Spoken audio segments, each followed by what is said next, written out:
What's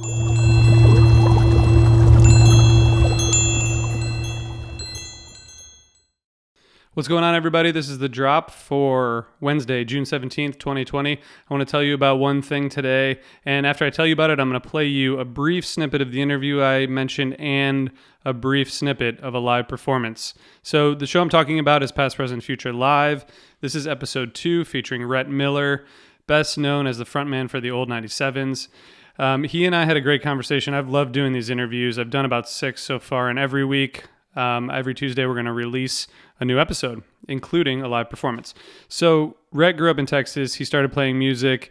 He went to New York and he was playing with a future bandmate. And when he came back from New York, Nirvana had just broken into the scene. And Rhett talks a lot about how they just kind of stopped playing for a while. And it was interesting because this grunge movement that was happening, because of that, Rhett and his bandmates kind of took a step back from the music they were creating and started creating something completely different that they thought was a little more authentic to themselves, which ended up being the old 97s. That's just one of the many discussions that we had that, is a good reminder of the reasons that artists pursue the art they do. And, that's one anecdote that I wanted to share. But like I said, I'll share a little bit of the interview in a minute.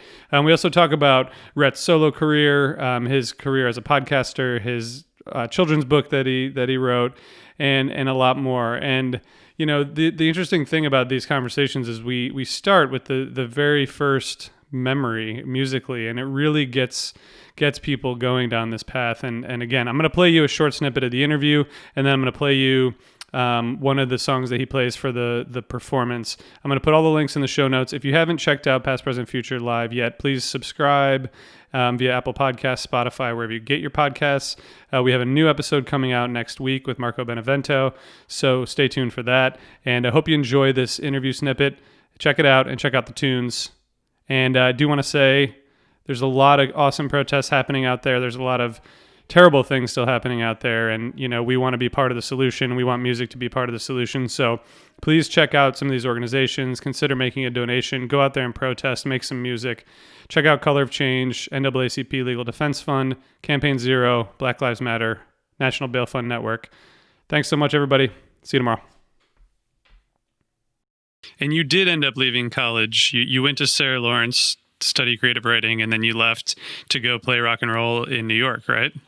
Sarah Lawrence was in New York, and so I would go do gigs at CBGB's while I was there. And then when I dropped out, I moved back to Dallas. And Murray and I, my bass player in the old 97s, still to this day, Murray and I started a band called Sleepy Heroes in the wake of my dropping out. My parents were so mad. I mean, imagine a full scholarship to the most expensive school in the country. Mm-hmm. And we didn't have a lot of money. They didn't have money for me to go to college if I hadn't got that. And then I just turned my back on it after one semester. And even at the time, I thought it made sense. And now looking back, I'm like, I can't believe I did that. How did they not murder me? But so, yeah, moved back to Dallas and was really a part of the Dallas music scene until the late 90s when the old 97s were really taking off. And I fell in love with a girl who lived in L.A. and I moved there. So you were quoted in another interview as saying, when Nirvana broke, Murray and I just looked at each other and said, we can't do this anymore. They just did it so well. Nirvana made us stop playing music for 6 months. Can you expand a little bit on what that mid-90s grunge movement did for your own music? That was a weird time in music because the 80s were either hair metal, which was making money, or punk rock, which wasn't making anybody money but was super fun. And then what I was doing wasn't either of them. It was like this kind of post-folk music. I remember going to see the Smiths on my 16th birthday, and they had an opening act who was a self-described Jewish lesbian folk singer, Frank, with a PH and a hard C, is how she would always describe herself. Frank got out there by herself with an acoustic guitar opening for the Smiths at the Bronco Bowl in Dallas and slayed the crowd. It was so great. She played The Lonesome Death of Hattie Carroll, a Bob Dylan song, and to me, it was this transformative moment because I was trying to figure out, what to do, kind of embarrassed that I liked the kind of folk music and acoustic guitar kind of soft stuff that I liked. And here she came out and did it in front of like a rock and roll audience by herself. And it was so great. So that kind of gave me permission to do what I was doing. But then in the early 90s, it got harder and harder to do it. And I was also coming off of having put out a record in high school that got good reviews. Billboard magazine had pinpointed me as somebody to watch. I think the quote was, A&R guys will be knocking down this kid's door. And, that was heady stuff because at the time, the CD boom had given the music industry so much money. There was just so much cash.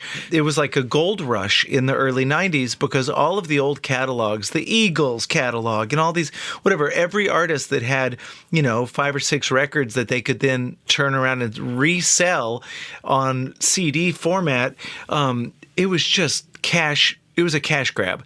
So Murray and I were trying to put together these bands that would get signed and make a ton of money.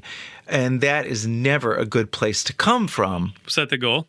When Murray and I were making these bands in the early 90s, we were doing music we liked, and we were still trying to make good music, but it was never far from the front of our mind that we could do what the Buck Pets did in a local band and got signed. Funland got signed to Arista. Like, our friends were getting money from major labels. So this was a thing that was out there. The brass ring was within our reach. And so I do think that it kept us from being as true to ourselves as we could have been. And so, yeah, when the grunge explosion happened in 92, 93, these 2 or 3 years we had spent kind of floundering, kind of trying to be somebody we weren't. It all suddenly became very clear to us that we were doing something that was kind of based in this fraudulent pursuit of this kind of cool that wasn't who we were, this grungy cool, I didn't know how to make a good distorted guitar sound, and I was only doing it because it seemed like what you were supposed to do in 1992. And so it really was like days after Nirvana played on Saturday Night Live, and Murray and I were living in this scuzzy apartment together, and we just looked at each other and we went, this has passed us by. Like, at some point, this thing that we're trying to be a part of kept going and we got left behind, and it doesn't feel good anymore. And so we bailed out. We stopped. At that point, we had moved on from Sleepy Heroes into all these bands, and they were like forgettable bands. Buzz, Rhett's Exploding, Rhett Miller's Third Eye, like just band after band after band trying to be something we weren't. So yeah, we took 6 months off. Murray came to me, he goes, what if we do a band where it was just like acoustic guitars, I'll play acoustic bass, it'll be like coffee house music, we will not stand a chance of being signed, and it'll take all the pressure off of us, and we can do something that we like. He had been really getting into these country music box sets, and Carter Family, and who's it, Grandpa Jones, and I'd really gotten into Hank Sr. Like the purity of Hank Williams Sr. to me was so unimpeachable. So I thought, yeah, let's do this. It'll be fun. We won't have to worry about getting rich. And ironically, of course, that was the thing that worked finally. Obviously, the moral is you follow your passion and don't try to do things because you think they're going to be successful or for monetary gain. But you end up revolutionizing kind of this new genre, which I think now is just alt country. But I was going to ask about the sound, but it sounded like you did know what you were going with because it was very different at the time, what you guys were doing. And did you try to create a new sound, or was it just influenced by this music you've been listening to and kind of seeing what happened? We never had a discussion like, oh, we're going to start a new genre. I think we were painfully aware that what we were doing was so uncool. But I think that really made us feel all the more sort of validated because Murray came from the world of punk rock. Like, Murray would publish punk rock fanzines. And Murray, when the Dead Kennedys would come through Dallas, they'd sleep on Murray's floor. So for Murray, the idea of doing something that was patently uncool, that the establishment was telling you was stupid, like, that was perfect for him. And for me, it took a little, I'd always come from a place of being such a people pleaser. I almost felt like I was always chasing what was cool. which is never a good place to be in because, if you're chasing something, you're by definition behind. And so when we made the choice to give up on trying to get rich and trying to be cool and be en vogue, when we decided that we would just do the thing that felt natural to us, it was such a load off of me. It was so much pressure off of my shoulders, it was almost that feeling of now we've lost, so we can kind of start over again, like we had given up. But it very quickly went from feeling like we'd given up to feeling like, well, now we're back to the place where we feel comfortable. We're like the underdogs. And so, yeah, I guess if we ever felt like we were inventing something, it was kind of like a middle finger to the thing that made us feel so excluded, the kind of cooler than now grunge movement where if you didn't have your bona fides in order, you were not invited into the cool club. And we just felt like, let's start our own club. And it worked. I mean, you guys really broke out in, I think, 95, but made a ton of records in the 90s. And at some point during that time, you moved to LA, as you mentioned earlier, and sort of became part of that scene. What was that transition like for you, going to a new city in the middle of a successful run that you guys were having? So when I moved to Los Angeles, it was in the wake of the old 97s having been courted and feted and wined and dined by 15 major labels, eventually signing to Elektra Records and making our first super expensive record. And when that record was finally coming out, during the kind of press push for that, I was staying at the world famous Hollywood Roosevelt Hotel, the Rock and Roll Hotel on Hollywood Boulevard. And a girl that I'd known had been a couple of years ahead of me at the sister school to my all-boys high school, who was like I'd always had a crush on her. She was older and cooler than I was, when we were in school. And then years later, there she was, and she was an indie film producer, and she and I, reconnected and fell in love. And so I followed her out to Los Angeles. And I guess it felt really natural because I'd spent so much time in LA during the wining and dining and New York City, and I suddenly felt less like a citizen of sort of lower East Dallas, the hard streets that I had spent so many years at that point just kind of living in squalor on. It felt natural to step up and go to a big city, and my A&R guy, Tom DeSavia, that I'm still really, really close to all these years later, Tom lived in LA, and it just felt like the right next step. I don't think I ever had it in my brain, like I'm going to move to LA, and it never felt like it was a step towards getting famous, but I did want to feel like I was closer to where people were making bigger, more legitimate art. Because when you're in a city long enough like Dallas, and especially if you become the band in Dallas that's the most popular band, you get sniped at. It's that perch is a perch. People can throw rocks at you up there, whatever. We were lucky. People in Dallas were always very, very good to us.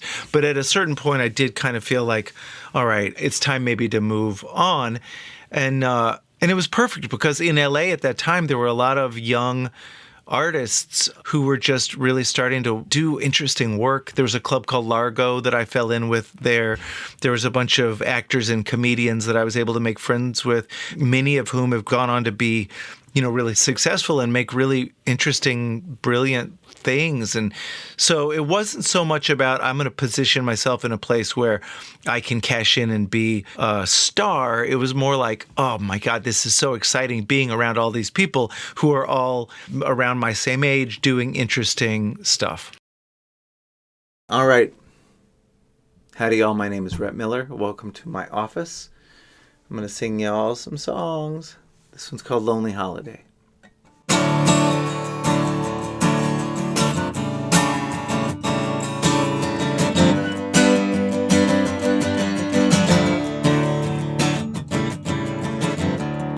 Was a lonely holiday. I was alone. You were away in Fayetteville or in another state.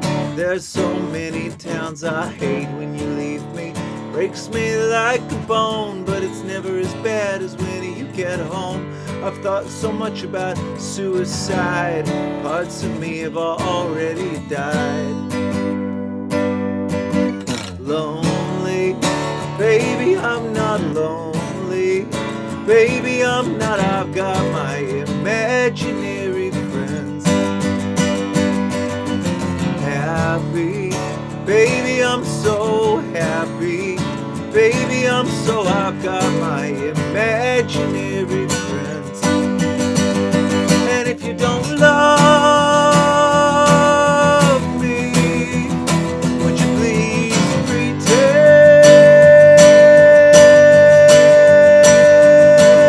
It was a lonely holiday. I was alone, I was afraid. The bedroom walls were closing in. Must be closing time again. When you leave me, breaks me like the note that you said got stuck in your throat. I've thought so much about suicide. Parts of me have already died.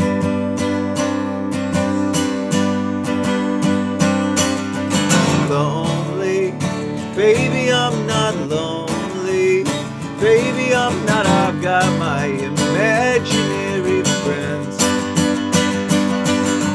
Happy, baby, I'm so happy.